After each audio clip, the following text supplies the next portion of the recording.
Good morning. This is Dr. Nelva Lee, CEO and founder of Meteo, and I will be the presenter today for engaging a diverse remote workforce.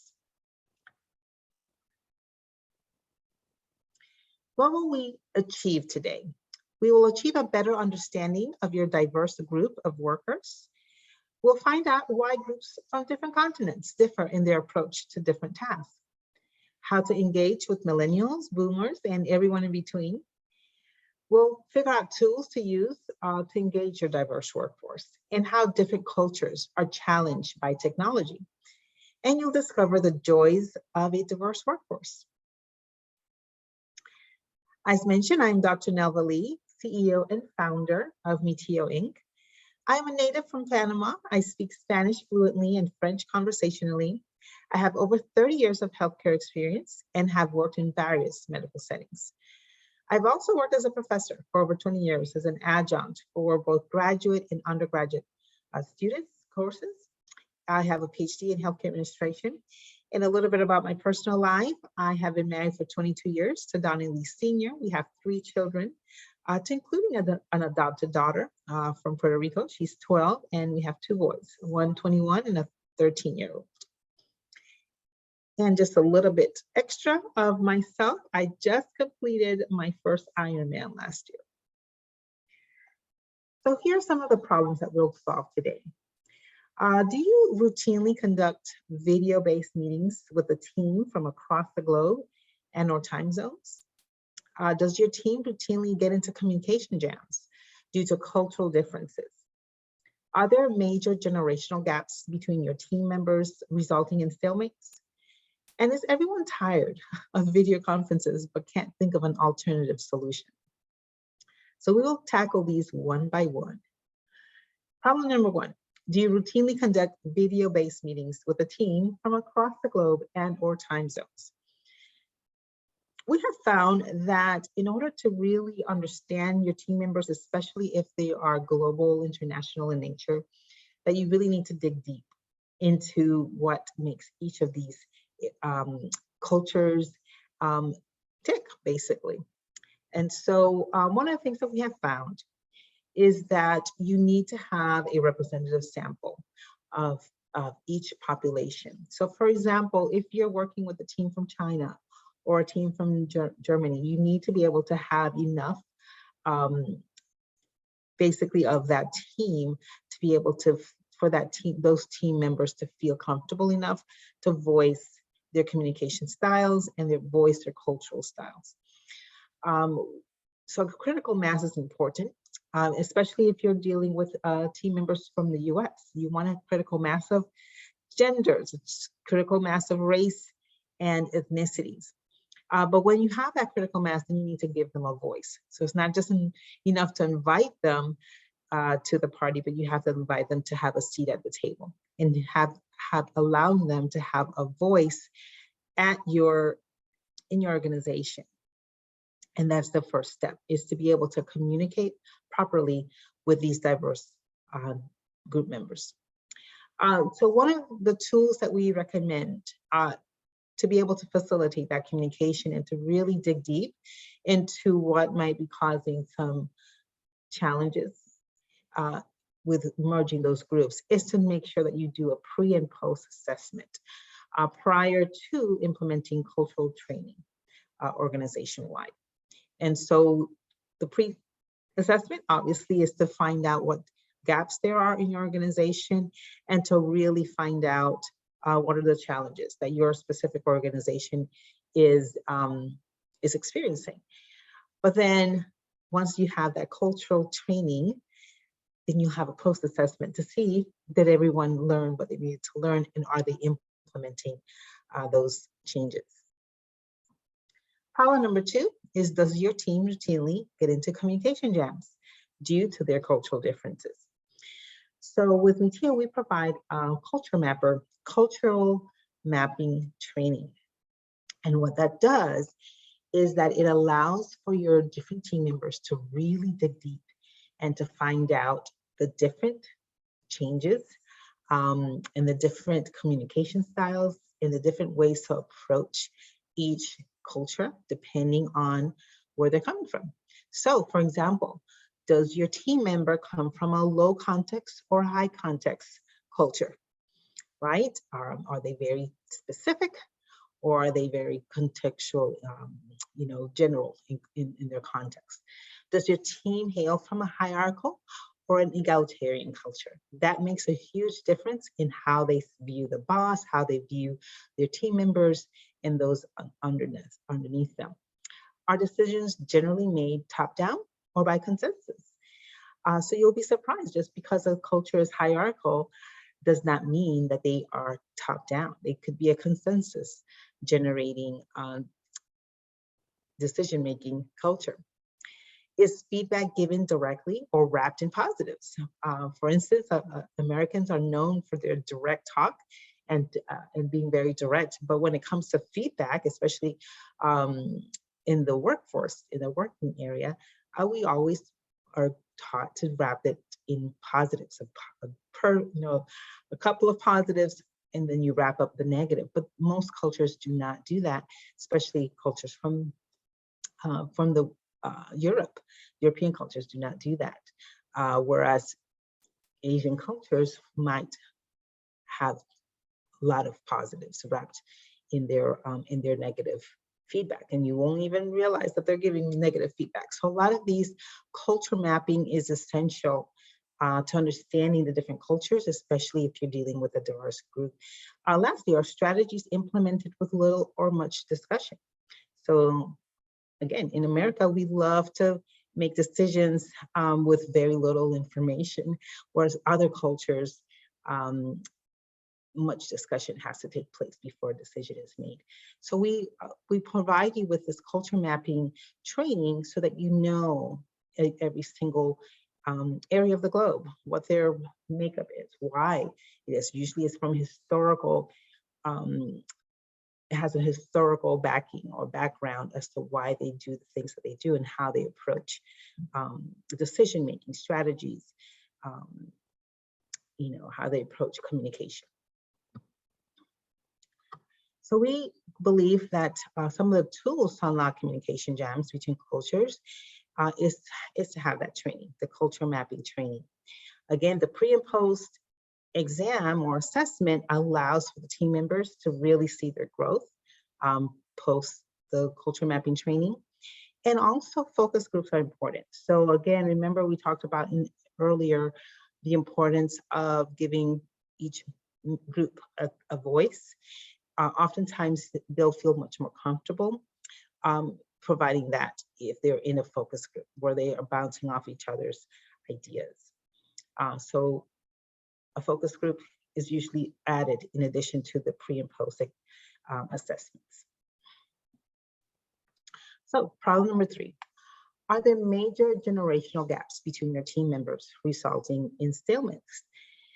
So here at Meteor, we have every single age group you can imagine, very young to older workers, employees. And so we have found that it's really important to be able to bridge that generational gap. And some of the things that we do is, again, to really focus on the needs of each of these groups. So generally speaking, older generations want things a little bit different than the younger ones, right? So older generations might want benefits that are much more traditional, whereas younger people, for them, a benefit might simply be flex time or more training or allowing them to do more remote work. They may not be as loyal, but that's because they're not really caring so much about the pensions or the 401ks, for instance. Whereas older generations really struggle with the tech area.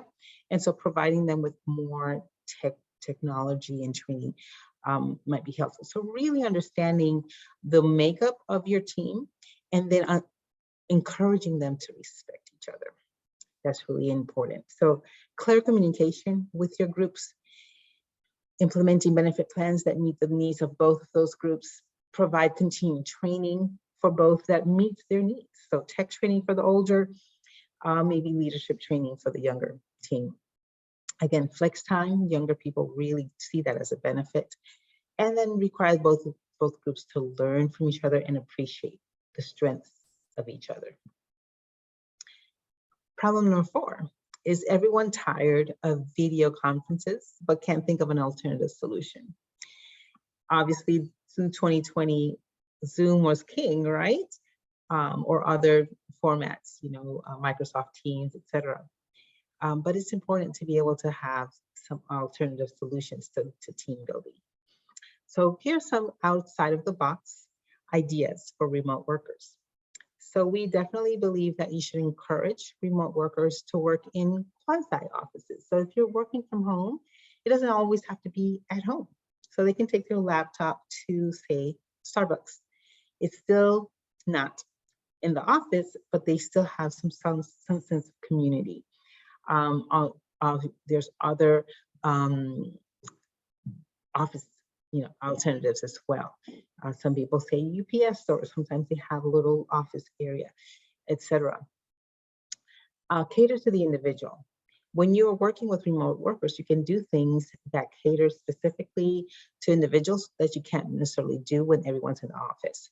For example, say a remote worker wants to break up their hours. Instead of working 8 hours straight, they want to do 4 hours in the morning, 4 hours at night. Or say they want to work the night shift.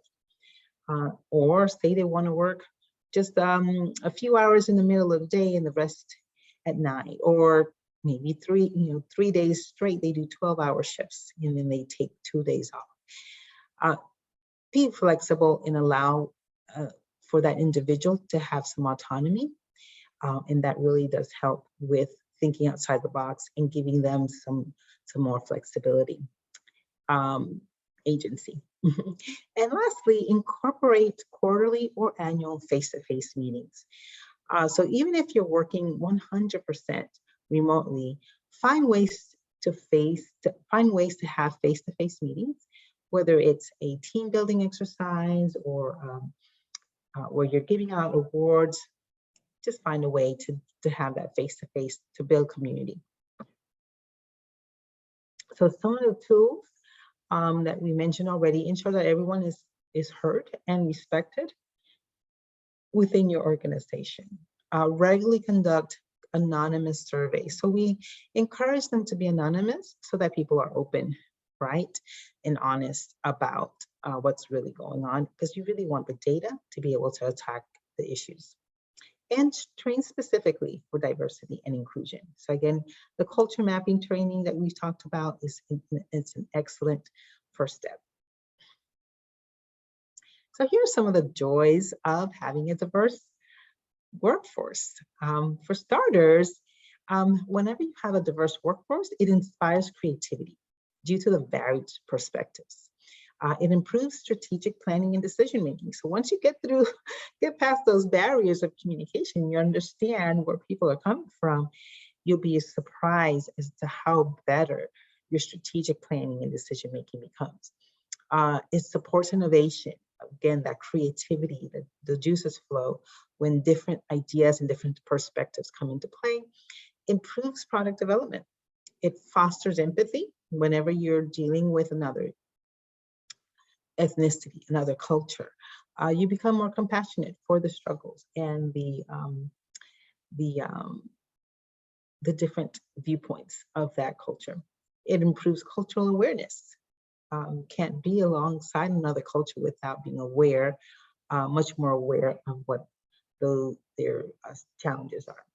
And it improves productivity and job satisfaction. At the end of the day, when you are working in a collaborative effort with people that are forcing you and challenging you and inspiring you, it makes you appreciate your job that much more.